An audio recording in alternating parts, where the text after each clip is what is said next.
Hello everyone, आज हम पढ़ेंगे इंग्लिश एनसीईआरटी क्लास 8 का चैप्टर 2 चिल्ड्रन एट वर्क। तो इसमें बिफोर यू रीड में हमें बताया गया है कि बहुत सारे रीजंस होते हैं जिसकी वजह से बच्चे काम करते हैं। कुछ अपनी फैमिली को हेल्प करने के लिए काम करते हैं, कुछ जो है अपने घर से भाग जाते हैं क्योंकि वो अपने घर में खुश नहीं होते हैं, इसलिए वो काम करते हैं। वरना जो आपकी एज के 12-13 ईयर्स के जो बच्चे हैं वो स्कूल जाते हैं और गेम्स खेलते हैं। तो ये स्टार्टिंग में समरी दी हुई है, हम चैप्टर से ही स्टार्ट करते हैं। When the Kanyakumari express pulled in at Chennai central it took Velu some time to get off. तो जब जो है कन्याकुमारी एक्सप्रेस पहुंची थी, पुल्ड इन का मतलब होता है किसी भी जगह पर पहुंचना। तो जब कन्याकुमारी एक्सप्रेस जो थी वो चेन्नई सेंट्रल पे पहुंची थी तो जो वेलू था उसको टाइम लगा था थोड़ा कि वो उठ पाए। When he finally stood on the platform his legs felt wobbly. और जैसे मतलब वो फाइनली उठ पाया, खड़ा हो पाया प्लेटफॉर्म पे, तो उसके जो पैर थे वो वॉबली थे, मतलब हिल से रहे थे, अनस्टेडी थे, सही से वो खड़ा नहीं हो पा रहा था। वेन फिर उसके बाद as if he was still on a moving train, और मतलब इस तरीके के बॉबली से थे और हिल रहे थे पैर, ऐसा लग रहा था उसे जैसे कि वो अभी भी ट्रेन में ही है। Oh out of the way a porter went by with a loaded trolley, Velu jumped aside. और फिर एकदम से वो जैसे खड़ा होता है तो पोर्टर आ जाता है। पोर्टर मतलब कूली, जो दूसरों के सामान उठाते हैं ना, वो आ जाता है अपनी ट्रॉली के साथ जिसमें सामान रखा हुआ होता है, और वो एकदम से चिल्लाता है कि मतलब यहाँ से हट जाओ इस जगह से। तो जो वेलू होता है वो दूसरी तरफ को हट जाता है। He sat on a bench on the platform, putting his small bundle down। और फिर वो क्या करता है, बैठ जाता है वहाँ पर प्लेटफॉर्म पे जो सीट होती है, और उसके पास जो बंडल होता है उसको भी अपने साथ रख देता है।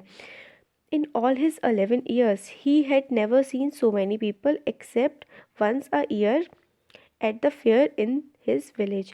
तो वो बच्चा जो था वो 11 ईयर्स का था, और उसने कभी भी इतने सारे लोग नहीं देखे थे अपनी 12 साल की ज़िंदगी में, एक्सेप्ट मतलब एक के बजाय एक साल, जब उनके गांव में एक मेला लगा था। फेयर का मतलब होता है मेला, एक्सेप्ट का मतलब होता है के बजाय। People walked by bumping into him with their suitcases. और जब वो स्टेशन पे था, बैठा हुआ था, तो लोग इधर उधर से निकले जा रहे थे। बम्प करना मतलब होता है टकराना, एक दो लोगों का एक दूसरे से टकरा जाना। तो जो सूटकेस थे उन लोगों के, वो वेन्यू से बार बार टकरा टकरा के निकल रहे थे। A voice announced something on a loud speaker, और लाउड स्पीकर पे जो है आवाज़ काफ़ी ज़्यादा आ रही थी।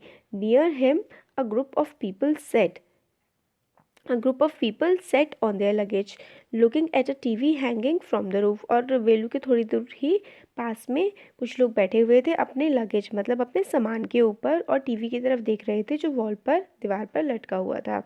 द नॉइज़ वॉज टेरेबल, और जो आसपास जितनी भी आवाज़ें थी वो काफ़ी ज़्यादा ख़राब लग रही थी उसे, वेलू को। Velu put his head down on his knees feeling miserable and exhausted. और जो वेलू था उसने जो अपना हेड है, अपना सर अपनी घुटनों पे रख लिया, नीज का मतलब होता है घुटने, और उसको बहुत ही ज़्यादा बुरा लग रहा था। मिजरेबल, फीलिंग मिजरेबल का मतलब बुरा लगना, और एग्जॉस्टेड, एग्जॉस्टेड का मतलब होता है थका हुआ। तो वेलू बहुत ज़्यादा वहाँ पे चेन्नई सेंट्रल पे जब वो पहुँचा था तब वो बहुत ज़्यादा थका हुआ था। He had run away from his village 2 days ago, वो अपने गाँव से 2 दिन पहले भागा था। For 2 days he had eaten nothing but some peanuts and a piece of jaggery. और 2 दिन से उसने कुछ भी नहीं खाया था, बजाय उसे सिर्फ थोड़े से पीनट्स मतलब मूंगफली के दाने खाए थे, और जैगरी गुड़ खाया था। In his bundle he carried a shirt a towel and a com. और उसके पास जो बंडल था उसमें उसके पास एक शर्ट थी, एक तौलिया थी, और एक कंघी थी।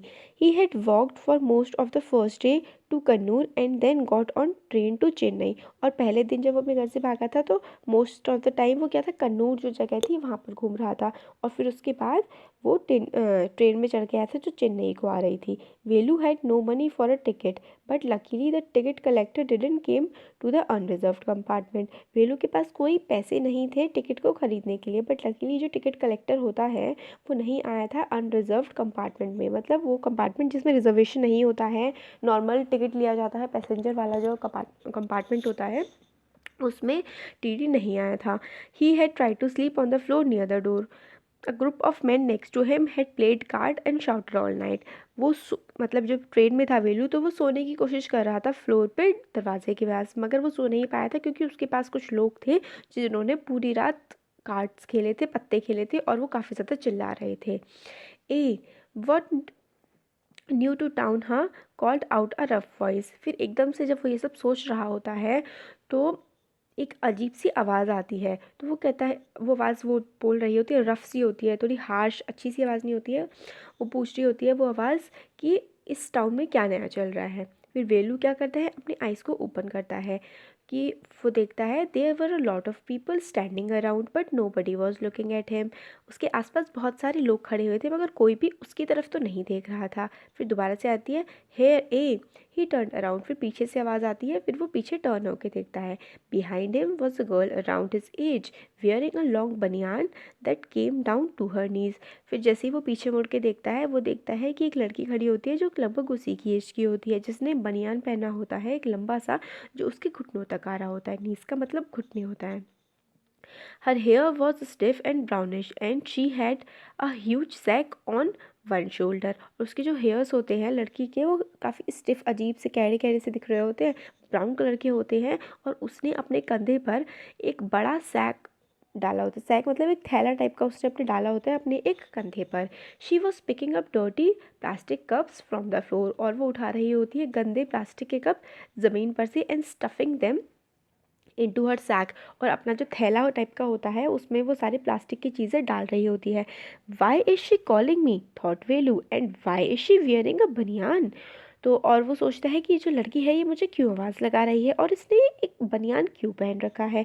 No need to stare stupidly, what's your name. फिर वो कहता है कि मतलब वो बच्ची बोलती है जो गर्ल होती है कि तुम मुझे इतनी स्टूपिडली क्यों घूर रहे हो। स्टेयर का मतलब होता है घूरना, स्टूपिड का मतलब होता है बेवकूफ़। तो फिर वो उससे उसका बाद वो नाम पूछती है। वेलू मटर्ड, वेलू लुकिंग अवे। फिर वेलू मटर करता है, धीरे से बोलता है और इधर दूसरी तरफ को देखने लगता है। So mister Velu said the girl looking at his bundle run away from home. फिर वो वेलू की तरफ देखती है और बोलती है, उसके बंडल को देखते हुए, जो बंडल उसके पास था छोटा सा टाइप का था ना वेलू के पास, उसको देख के बोलती है कि क्या तुम घर से भागे हो। वेलू इसका कोई आंसर नहीं देता है। He didn't want to tell some strange girl what had he done. फिर वो ये नहीं बताना चाहता है कि वो एक किसी अनजान लड़की को, स्ट्रेंज का मतलब होता है अनजान, जिसे हम जानते नहीं हैं, किसी वो स्ट्रेंज सी लड़की को नहीं बताना चाहता है कि उसने क्या किया है। ही had run away because he couldn't stand his father beating him for one more day. His father would snatch away all the money Velu and his sisters earned and spend it on drink. तो वो मतलब वो सोच रहा होता है कि वो भागा था क्योंकि वो अपने जो फादर थे, उसके जो पापा थे, उनकी मार एक भी और दिन नहीं सह सकता था। और उसके जो फादर थे वो छीन लेते थे। स्नैच का मतलब होता है छीन लेना। जो भी पैसे वेलू और उसकी बहनें कमाते थे और सारे के सारे वो क्या करते थे, उसके फादर ड्रिंक में, शराब पीने में उड़ा देते थे। Don't think I don't know. This place is full of children like you. So what are you going to do here? Become rich? फिर वो लड़की बोलती है कि ये मत सोचो कि मुझे नहीं पता है। ये जो जगह है चेन्नई, ये भरी पड़ी है तुम्हारे जैसे बच्चों से। और तुम क्या करना चाहते हो यहाँ पर? अमीर बनना चाहते हो? She sat down next to him. Velu shifted away slightly. और फिर वो बच्ची वेलू के साइड में बैठ जाती है मगर वेलू दूसरी तरफ को शिफ्ट हो जाता है। He felt hunger pinching him and pressed his stomach with a grimace. तो जो वो होता है कि उसको जो काफ़ी ज़्यादा वेलू को भूख लग रही होती है और उसके मतलब स्टमक में ऐसा लग रहा होता है जैसे कि कोई प्रेस कर रहा हो, इतनी भयंकर उसको भूख लग रही होती है।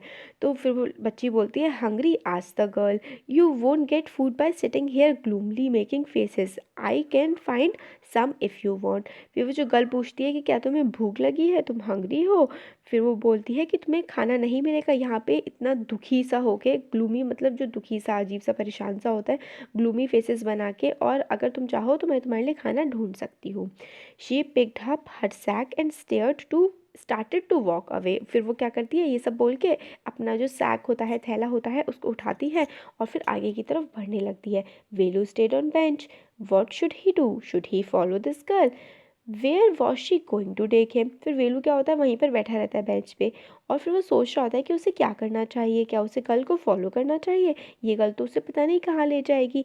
She was disappearing into the crowd, so he had to make up his mind quickly. All right, he decided, anyway I have no idea where to go. फिर जो लड़की है वो सीधी चली जा रही होती है और भीड़ में गायब सी होने लगती है। डिसअपियर का मतलब होता है गायब हो जाना, नहीं दिखना। तो फिर वो फटाफट अपना माइंड मेकअप करता है, माइंड बनाता है और सीधा उसके लड़की के पीछे पीछे जाने लगता है, क्योंकि उसके पास कोई और आइडिया तो होता ही नहीं है कि उसे क्या करना है। He jumped up and ran after her. She wasn't even looking back to see where he was. वो मतलब लड़की जो होती है वो चले जा रही होती है, पीछे मुड़कर देख भी नहीं रही होती है कि वेलू कहाँ पर है। ग्रिम्स, हाँ ग्रिम्स का मतलब होता है twisted expression on the face due to pain. मतलब थोड़ा अजीब सा एक्सप्रेशन आ जाना, टेढ़े मेढ़े से एक्सप्रेशन, किसकी वजह से? परेशानी की वजह से। ग्लूमी तो हमने देख लिया था कि सैड होता है। अब इसका स्टोरी का सेकेंड पार्ट है। He caught up with a girl as she was leaving the station. मतलब उसने लड़की के साथ साथ पहुंच गया था जैसे वो स्टेशन से बाहर निकल रही थी। When they got to the road Velu found that the vehicles kept moving and never stopped for anyone. जैसे वो रोड पे पहुंचता है, वेलू वो देखता है कि जो ये व्हीकल्स चल रहे हैं वाहन, ये तो चलते ही जा रहे हैं और किसी के लिए रुकते ही नहीं हैं। Smoke and dust flu at him from all sides making his head spin. और जो धुआं है, मिट्टी है, वो हर तरफ से उसके पास आ रही थी और उसका सर इस वजह से घूमने लगा था। They had to wait for a long time before they could find a gap to run through. Velu kept hesitating and the girl finally dragged him to the other side. और उनको काफ़ी, जो बच्चे थे दोनों, वेलू और वो जो गर्ल थी, उनको काफ़ी देर वेट करना पड़ा था कि वो जो कोई गैप बने, व्हीकल्स थोड़ा सा उनको गैप दे वहाँ से मूव करने के लिए। वेलू जो है वो हेजिटेट का मतलब होता है शर्माना, शर्मा सा रहा था वो, हिचक रहा था। हिचक सही वर्ड है हेजिटेशन के लिए, हिचक रहा था। मगर फिर गर्ल ने क्या किया, उसका हाथ खींचा, उसको खींचा दूसरी तरफ और ले गई, सड़क पार करवा दी। What do you think are you doing? Grazing cows. If you stand around in the middle of the road like that, you will be chutney. फिर वो लड़की बोलती है कि तुम क्या, मतलब क्या सोच क्या रहे हो तुम, कि तुम जो है गाय चरा रहे हो। अगर तुम इस तरीके से सड़क के बीच में खड़े रहोगे तो तुम्हारी चटनी बन जाएगी। चटनी बन जाएगी मतलब वही ना कि कोई तुम्हें मार के चला जाएगा, इस टाइप से। Velu's heart was still beating fast. He looked back at the central station and the traffic speeding by. वेलू का जो हार्ट है वो काफ़ी ज़्यादा तेज़ बीट कर रहा था, उसके दिल की धड़कनें तेज़ हो गई थी। वो पीछे मुड़ के देखता है स्टेशन को और ट्रैफिक को, जो बहुत ही तेज़ी से आगे निकल रहा होता है। How did they manage to come through that? They walked along the side of the road under some huge sign boards. फिर वो कहता है कि ये लोग किस तरीके से यहाँ सड़क को पार कर पाते हैं, और वो सड़क पे चल रहे हैं, ये साइन बोर्ड जो है उनको देख के ये सब कैसे कर पाते हैं ये लोग, वेलू सोचता है। He looked up at the pictures, banians, car tyres, pens, women holding box. The writing was in English so he didn't knew what it mean. फिर उसके बाद जब वेलू क्रॉस कर लेता है रोड, फिर ऊपर पिक्चर्स को देख रहा था, उसमें बनियान बने होते हैं, कार के टायर होते हैं, कुछ पेन होते हैं, औरतें होती हैं जो जिन्होंने कुछ बॉक्स में कुछ पकड़ा हुआ होता है। जो राइटिंग होती है वो सारी की सारी इंग्लिश में होती है, तो वेलू को कुछ समझ नहीं आता है, वो सिर्फ पिक्चर्स को ही देख रहा होता है। Girl turned onto a wide bridge and walked up. फिर गर्ल जो है वो मुड़ जाती है एक चौड़े से ब्रिज की तरफ, पुल की तरफ, और फिर आगे चलने लगती है। Velu stopped and peeped over the railing. Velu रुकता है और रेलिंग से आगे की तरफ झांक के देखता है। पीप का मतलब होता है झांक के देखना। Under him, the road ran into the city. In the distance, he could see huge buildings and towers and more roads. फिर जो ब्रिज होता है उसके नीचे रोड चल रही होती है जो सिटी में जा रही होती है, और कुछ डिस्टेंस पे उसको बड़ी बड़ी बिल्डिंग्स, टावर्स और मोर और ज़्यादा सड़कें दिख सकती हैं। फिर see that big building with a wall around it.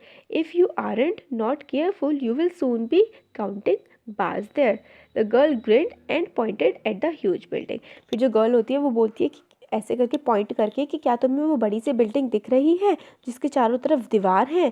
फिर वो आगे बोलती है कि अगर तुम केयरफुल नहीं रहे, तुमने ध्यान नहीं रखा, तो जल्दी ही तुम वहाँ पे जो है बार्स गिनोगे। बार्स के जैसे कि कोई लोहे की डंडियाँ होती है ना, उनको बार्स बोलते हैं। तो इसमें क्या होता है, मतलब कि जेल की सलाखों के तुम पीछे चले जाओगे, ऐसा इसका मतलब है।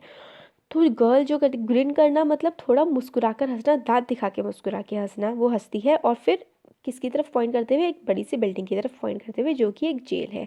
Velu squinted and read the Tamil sign, central jail. फिर वेलू क्या करता है, थोड़ा सा घबरा जाता है, अजीब उसको लगता है, अजीब फेस बनाता है वो, और फिर वहाँ पे रीड करता है जो कि तमिल में लिखा होता है कि वो एक सेंट्रल जेल है। Why I hadn't done anything wrong. फिर वो बोलता है मैं क्यों जाऊँगा यहाँ, मैंने तो कुछ गलत नहीं किया है। फिर जो बच्ची है वो बोलती है you don't have to do anything, just don't get caught, that's all. फिर कहती है तुमने कुछ गलत नहीं किया है मगर पकड़े मत जाना, बस इतना ही मैं कह रही हूँ। What does she mean? Velu wondered. Meanwhile, the girl was already heading down the bridge with the sack on her shoulder. फिर वेलू सोच रहा होता है कि क्या कह रही है, और इसी बीच में जो गर्ल होती है वो आगे की तरफ बढ़ रही होती है ब्रिज पे, और अपने होल्डर पे, अपने शोल्डर पे अपना सैक रखे हुए। What was in it? He had seen her putting plastic cups into it at the station. फिर वो पूछता है कि इसमें क्या है। उसने, क्योंकि वेलू ने देखा होता है कि वो बच्ची प्लास्टिक के कप्स उस बैग में रख रही होती है। What are you carrying in this bag? तुमने इस बैग में क्या रख रखा है? फिर वो पूछता है थिंग्स, बॉटल्स, पेपर। वो बताती है कुछ चीज़ें हैं, बॉटल है, पेपर है। फिर वेलू मतलब वंडर हो जाता है कि ये बच्ची जो है इन सब चीज़ों का क्या करेगी, मगर वो काफ़ी ज़्यादा शाई फील कर रहा होता है कोई भी क्वेश्चन पूछने के लिए। और अभी क्या होता है, सुबह मॉर्निंग ही हुई होती है, जो सन होता है वो काफ़ी ज़्यादा मतलब फिर भी ऊपर आ गया होता है, और जो तार की रोड होती है उसमें से बहुत ज़्यादा गर्मी निकल रही होती है, और वेलू जो है उसको काफ़ी पसीने आ रहे होते हैं, और वो काफ़ी ज़्यादा हार्डली ट्राई करता है कि वो शेड में किसी तरीके से बिल्डिंग की या पेड़ की शेड में ही, परछाई में ही, छाँव में वॉक कर पाए, और वो गर्ल के पीछे पीछे जा रहा होता है। गर्ल जो है वो काफ़ी ज़्यादा तेज़ चल रही होती है। फिर पूछता है कि कितनी दूर पे हमें खाना मिलेगा। फिर almost an half hour of walking, फिर वो बोलती है लगभग आधे घंटे चलने के बाद हमें खाना मिल जाएगा। फिर वो रुकते हैं एक फ्रंट ऑफ द मतलब एक बहुत ही बड़ी सी बिल्डिंग के आगे, इस पे लिखा होता है श्री राज राजेश्वरी प्रसन्न कल्याणम मंडपम। रेडू इसको पढ़ता है कि वहाँ पर ये लिखा होता है कि a sign with letters made of flowers said groom JV Vinayagan bride रानी। फिर वो पढ़ता है, उस पर फ्लावर से लिखा होता है कि जो ग्रूम है, जो दूल्हा है, उसका नाम होता है जेवी विनयागन, और जो दुल्हन होती है उसका नाम होता है रानी। फिर वेलू जो होता है वो घूर घूर के देखता है, बड़ी जो कार्स होती हैं पार्क की हुई होती हैं बाहर, उनको। एक कार होती है जिसमें फ्लावर होते हैं, फूल होते हैं, गुलदस्ते लगे हुए होते हैं, और रोज़ का टेप लगा होता है उसके ऊपर पूरी कार में। गर्ल इधर उधर देखती है और pulled one off quickly and stuck it in her hair. फिर इधर उधर देखती है गर्ल की कोई है तो नहीं, और फिर कार में से फटाफट एक गुलाब निकालती है और अपने बालों में लगा लेती है। फिर वो कहती है कम ऑन, आगे आओ, we are going to eat here, कि हम यहाँ पे खाना खाने वाले हैं। Asked Velu looking at the huge hall, sorry, are we going to eat here, asked Velu looking at the huge hall and the people inside. फिर वेलू उससे बच्ची से पूछता है कि हम यहाँ पर खाना खाने वाले हैं, ये जो बड़ा सा हॉल हमें दिख रहा है। फिर गर्ल बोलती है hopes, said the girl shaking her thumb under his nose. फिर चिढ़ा के बोलती है उसको शायद। फिर she let him behind the hall, मतलब फिर उसको साथ में ले जाती है वेलू को पीछे की तरफ हॉल के। There was a big garbage bin overflowing with rubbish, वहाँ पे एक बहुत ही ज़्यादा बड़ा कूड़े का डब्बा होता है जो मतलब ओवरफ्लो हो रहा होता है रविश से। ओवरफ्लो मतलब भरा पड़ा होता है कूड़े से, रविश का मतलब कूड़ा। To goats were standing on the pile fighting for a banana leaf, और दो बकरियां वहाँ पे होती हैं उस पूरे जो वो होता है गार्बेज का पाइल होता है। पाइल का मतलब होता है ऊपर तक उठा हुआ, जैसे कि भरा हुआ गार्बेज जो होता है उसके ऊपर वहाँ पे जो गोट होती हैं वो होती हैं, और एक केले के छिलके के लिए वो लड़ रही होती हैं। और cloud of flies burst around his legs, और बहुत सारी मक्खियाँ होती हैं जो उन बच्चों के पैरों के पास होती हैं और उस बकरियों के पैरों के पास होते हैं। जो फिर क्या होता है आगे, there was a rotten smell in the air, और पूरी जो हवा होती है उसमें सड़ने की बदबू आ रही होती है। रॉटन का मतलब होता है सड़ा हुआ। Girl picked up a squashy banana and held it out to Velu. फिर जो गर्ल होती है वो एक बनाना जो थोड़ा टूटा सा हुआ होता है, स्क्वैश किया होता है, दबाया हुआ, उसको उठाती है और वेलू को देती है। वो कहती है कि ये तुम्हारा खाना है। वेलू कहता है कि मैं ये सारे मतलब तुम क्या ये सारे जो लेफ़्ट ओवर्स है, बचा हुआ खाना, इसको खाओगी? फिर एकदम से वो छी बोलता है, वो ऐसा बोलता है कि क्या तुम्हें लगता है कि मैं कोई डॉग हूँ? फिर वो I only take untouched food, मैं सिर्फ, वेलू बोलता है कि मैं सिर्फ ऐसा खाना खाता हूँ जिसको पहले किसी ने ना खाया हो। Here some more catch, she threw him a vada, Velu looked at it with distaste. फिर एकदम से क्या होती है, गर्ल उठाती है एक वड़ा और वेलू की तरफ फेंकती है, और वेलू मतलब उसको वड़े को देखता है डिस्टेस्ट की, मतलब वो नहीं खाना चाहता, इस तरह से उसको वड़े की तरफ वो देखता है। फिर वो बच्ची बोलती है come on hero eat it, you think I like it, I told you I will find you something to eat. फिर वो एकदम से बच्ची बोलती है वेलू से कि इसको मतलब खा लो, क्या तुम्हें लगता है कि ये मुझे पसंद है? मैंने तुम्हें पहले से ही कहा था कि मैं तुम्हारे लिए कुछ ढूंढ दूंगी खाने के लिए। Don't think I have money to buy food for you. तो कहती है कि ये मत सोचो कि मेरे पास पैसे हैं तुम्हारे लिए खाने को खरीदने के लिए। You would better eat what you get until you have your own money. फिर कहती है कि तुम्हें खा लेना चाहिए जो भी तुम्हें मिले जब तक तुम अपना पैसा खुद कमा ना सको। Velu hesitated but his stomach squeezed him again. He gulped down the banana and वड़ा his stomach felt better immediately. फिर वो हेजिटेट करता है, थोड़ा शर्माता है, हिचकता है। फिर मगर क्या होता है, उसका जो स्टमक होता है वो स्क्वीज़ कर रहा होता है, मतलब जैसे कि बहुत ज़्यादा हंग्री भूखा फील कर रहा होता है वो। और फिर वो एकदम से गल्प कर जाता है बनाने को और वड़ा को। गल्प का मतलब होता है बिना चबाए हुए खा जाना, बनाना को और वड़ा दोनों को। और उसका जो स्टमक होता है, पेट होता है, वो एकदम से बेटर फील करने लगता है। He could have eaten at least 10 times more, but the girl could find only one more banana which she ate herself. वेलू जो होता है वो इतना उसे खाना मिला होता है, उससे 10 गुना ज़्यादा खाना खा सकता था, मगर जो गर्ल को एक और बनाना मिला होता है जिसको वो खुद खा लेती है। फिर it's too early, they have only eaten tiffin. If you are still hungry, you will have to wait for them to finish lunch. You can wait if you want. I have to work. I am going. फिर वो बोलती है कि अभी काफ़ी जल्दी हुई है, उन्होंने थोड़ा ही खाना खाया है। अगर वेलू तुम मतलब वेलू से बोलती है कि तुम और भूखे हो तो तुम वेट कर सकते हो जब तक ये लोग अपने लंच को फिनिश करें, और मैं नहीं कर पाऊँगी वेट क्योंकि मुझे काम करना है, मैं जा रही हूँ। उसने क्या किया, कुछ बॉटल्स उठाई वहाँ से हीप में से, अपने थैले में डाली और वो वहाँ से चली गई। वेलू को बहुत एकदम पैनिक कर गया, घबरा सा गया, और उसको रियलाइज़ हुआ कि जो गर्ल है उसको छोड़ के जा रही है, मगर उसे तो कोई आइडिया नहीं है कि उसे क्या करना है, कहाँ जाना है। तो फिर वो सोचता है कि ये सही रहेगा कि मैं जो गर्ल है उसके ही साथ रहूँ। उसको ऐसा लगता है वेलू को कि गर्ल को सारी चीज़ें पता हैं जो भी आसपास है। तो फिर वो गर्ल के पीछे पीछे भागने लगा। Hey he called, he did not even know the girl's name. Hey what is your name, he asked hurrying behind her. ए करके एकदम से गर्ल को आवाज़ लगाता है क्योंकि उस वेलू को गर्ल का नाम नहीं पता होता, और उसके पीछे पीछे जा रहा होता है। फिर गर्ल रुकती है, पीछे मुड़ती है और वो बोलती है कि ओ इतनी देर से तुम मुझे फॉलो कर रहे हो और तुम्हें मेरा नाम भी नहीं पता। फिर वो नाम बताती है जया। वेलू बोलता है कि मैं तुम्हें फॉलो नहीं कर रहा हूँ। फिर वो बोलती है what then, who got you food, अगर तुम मुझे फॉलो नहीं कर रहे हो तो फिर क्या, किसने तुम्हें खाना दिया।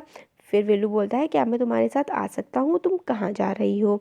फिर गर्ल बोलती है तुम आ सकते हो अगर तुम चाहो तो, ये बैग जो है फुल है, अब मुझे घर जाना पड़ेगा दूसरा बैग लाने के लिए। फिर अब थर्ड पार्ट है, जो जया और वेलू है वो वॉक कर रहे होते हैं रोड्स पे फॉर हाफ एन आवर, मतलब लगभग आधे घंटे से वो रोड पे वॉक कर रहे होते हैं। अनटिल वो मतलब एक जगह नहीं पहुंच पाते जो ब्रिज के पास होती है, across a dirty trickle of water, मतलब जहाँ पर काफ़ी ज़्यादा उसके नीचे, ब्रिज के नीचे और आसपास बहुत ज़्यादा गंदा सा पानी होता है। फिर we are in Triplicane now, see that's a Buckingham canal said Jaya. फिर वो बताती है कि कोई ट्रिप्लीकेन जगह है, वहाँ पर वो आ गए हैं, और फिर उसे दिखाती है ये जो कैनाल, जो पानी था जो काफ़ी गंदा सा दिख रहा था, वो बकिंगम कैनाल थी। जया उसको बताती है। फिर वेलू घूर घूर के देखता है, स्टेयर करता है कि क्या ये एक कैनाल है। फिर near some puddles of water was a row of the strangest hut he had ever seen. फिर जो कैनाल है एकदम से कहता है कि क्या ये कैनाल है। फिर उसकी नज़र पड़ती है अजीब सी जो स्ट्रेंज, अजीब नई सी जो हट्स होती हैं, झोपड़ियाँ होती हैं, उन हट्स को उसने पहले कभी नहीं देखा होता है। और वो हट्स जो होती हैं वो बनी होती हैं बहुत सारी तरह की चीज़ों से, जैसे कि मेटल की शीट, टायर और ब्रिक्स, ईंटें, लकड़ी, प्लास्टिक, इन सब चीज़ों से वो हट्स जो हैं वो बनी होती हैं। They stood crudely and looked as if they would fall any movement. और वो जो हट्स होती हैं वो इतनी टेढ़ी मेढ़ी सी होती हैं, ऐसा लगता है कि वो कभी भी किसी भी मोमेंट पे गिर सकती हैं।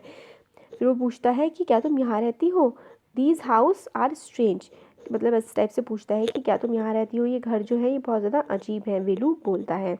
फिर वो बताता है कि विलेज में, in our village the house are made of mud and palm leaves, हमारे जो गांव है वहाँ पे तो जो घर बने होते हैं वो मिट्टी के और पाम लीव्स के बने होते हैं।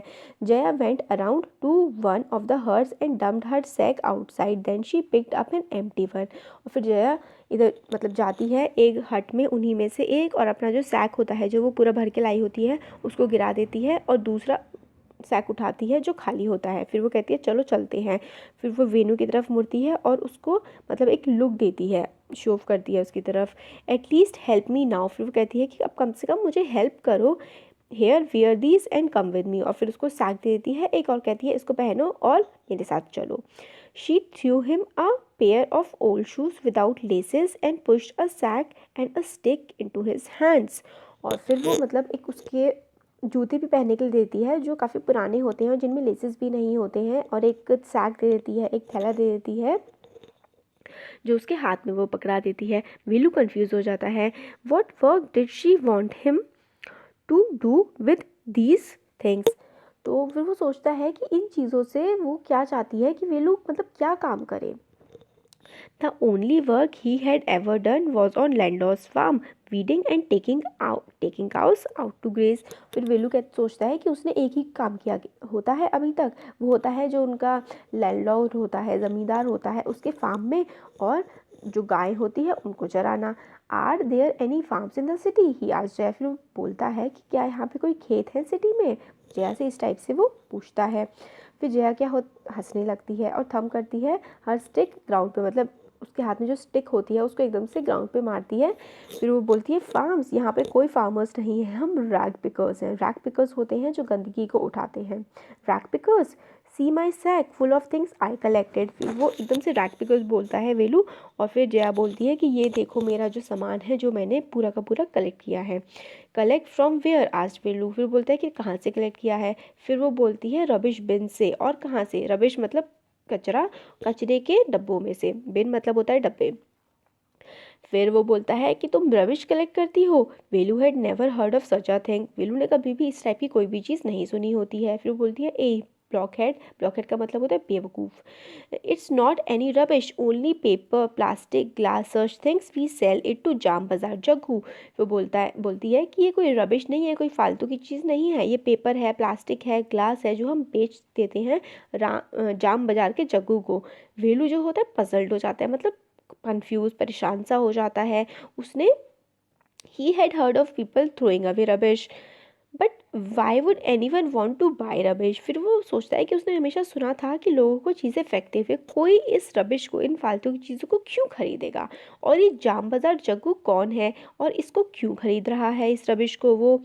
You think he buys it for show, he sells it to factory, come on I don't have time to waste like you। फिर जया जो होती है वो बोलती है तुम्हें क्या लगता है कि वो ये सारी चीज़ें देखने के लिए, लोगों को दिखाने के लिए खरीद रहा है, वो इन सब चीज़ों को फैक्ट्री में जा कर के बेच देता है। फिर वो बोलती है कम ऑन आगे आओ, चलते हैं हम काम करने के लिए, मेरे पास टाइम नहीं है वेस्ट करने के लिए, बर्बाद करने के लिए जैसे कि तुम्हारे पास है। Velu did not move. He hadn't run away and come to his new place, to this new place to dig through garbage bins. और फिर मतलब वेलू वहाँ खड़ा का खड़ा ही रह जाता है, मूव नहीं करता है, और वो सोचता है कि वो नई जगह पर नहीं आया है जो कचरे के डब्बे हैं उसमें से फालतू की चीज़ें इकट्ठे करने के लिए। Jaya poked at him with her stick. Look here she shouted, if someone gets there before us we don't get anything. फिर जया अपने डंडे से उसको एकदम से मारती है, हल्का सा पॉइंट करती है उसकी तरफ स्टिक से, और बोलती है कि जल्दी चलो, अगर हमसे पहले कोई और वहाँ पहुँच गया तो हमें कुछ भी नहीं मिलेगा। Don't just stand here posing, big hero I am trying to help you, who filled your stomach today. फिर वो बोलती है कि मतलब टाइम मत वेस्ट करो और इस हीरो की तरह पोज मत करो, और मैं तुम्हारी हेल्प करने की कोशिश कर रही हूँ, बताओ किसने आज तुम्हें खाना खिलाया था।